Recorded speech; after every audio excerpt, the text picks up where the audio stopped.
Furisodé. Recently, while passing through a little street tenanted chiefly by dealers in the old wares, I noticed a Furisodé, a long-sleeved robe of the rich purple tint called murasaki, hanging before one of the shops. It was a robe such as might have been worn by a lady of rank in the time of the Tokugawa. I stopped to look at the 5 crests upon it, and in that same moment there came to my mind a recollection of this legend of a similar robe said to have once caused the destruction of the Yoda. Nearly 250 years ago, the daughter of a rich merchant of the city of the Shoguns, while attending some temple festival, perceived in the crowd a young samurai of remarkable beauty, and immediately fell in love with him. Unhappily for her, he disappeared in the press before she could learn through her attendants who he was, or whence he had come. But his image remained vivid in her memory, even to the last detail of his costume. The holiday attire then worn by samurai youths was scarcely less brilliant than that of the young girls, and the upper dress of this handsome stranger had seemed wonderfully beautiful to the enamored maiden. She fancied that by wearing a robe of like quality and cover, bearing the same crest, she might be able to attract his notice on some future occasions.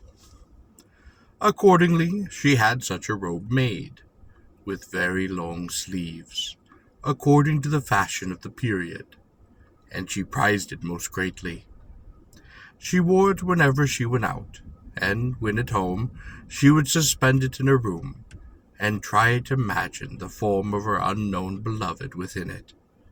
Sometimes she would pass hours before it, dreaming and weeping by turns, and she would pray to the gods and the Buddhas that she might win that young man's affection, often repeating the invocation of the Nichiren sect, Namu Maya Harengo Kyo.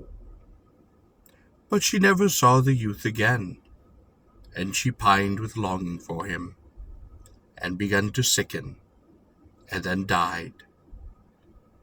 She was buried, and after her burial the long-sleeved robe that she had so much prized was given to a Buddhist temple of which her family were parishioners. It is an old custom to thus dispose of the garments of the dead. The priest was able to sell the robe at a good price, for it was made of most costly silk, and bore no trace of the tears that had fallen upon it. It was bought by a girl of about the same age as the dead lady. She wore it only one day. Then she fell sick, and began to act most strangely, crying out that she was haunted by the vision of a beautiful young man, and that for love of him she was going to waste and die. Within a little while she did die, and the long-sleeved robe was second time presented to the temple. Again the priest sold it, and again it became the property of a young woman, who wore it only once. Then she also sickened, talking of a beautiful shadow, and died. The robe was given a third time to the temple. The priest then wondered and doubted. Nevertheless, he ventured to sell that luckless garment once more, and once more it was purchased by a girl, once more worn, and the wearer pined and died, and the robe was given a fourth time to the temple.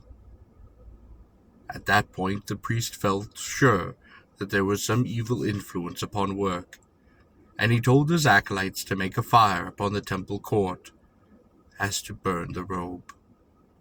So they made the fire, into which the robe was thrown, but as the silk began to burn, there suddenly appeared upon it dazzling characters of flame, the characters of the invocation, Namu Myo Horenge Kyo, and thus, one by one, leaped like great sparks upon the temple roof, and the temple itself took fire. Embers from the burning temple presently dropped upon neighboring roofs, and the whole street was soon ablaze. Then a sea wind, rising, blew its destruction into further streets, and the conflagration spread from street to street, district into district, till nearly the whole city was consumed within the flames. This calamity, which occurred upon the 18th day of the first month of the first year of Mereki, is still remembered in Tokyo as the Furisodé Kawaji, the Great Fire of the Long-Sleeved Robe.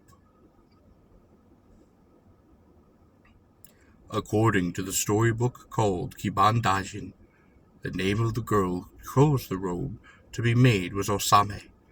She was the daughter of Hikiyomi, a wine merchant of Hokyoshimachi in the district Azuba. Because of her beauty, she was also called Azuba Komochi, or the Komochi of Azuba.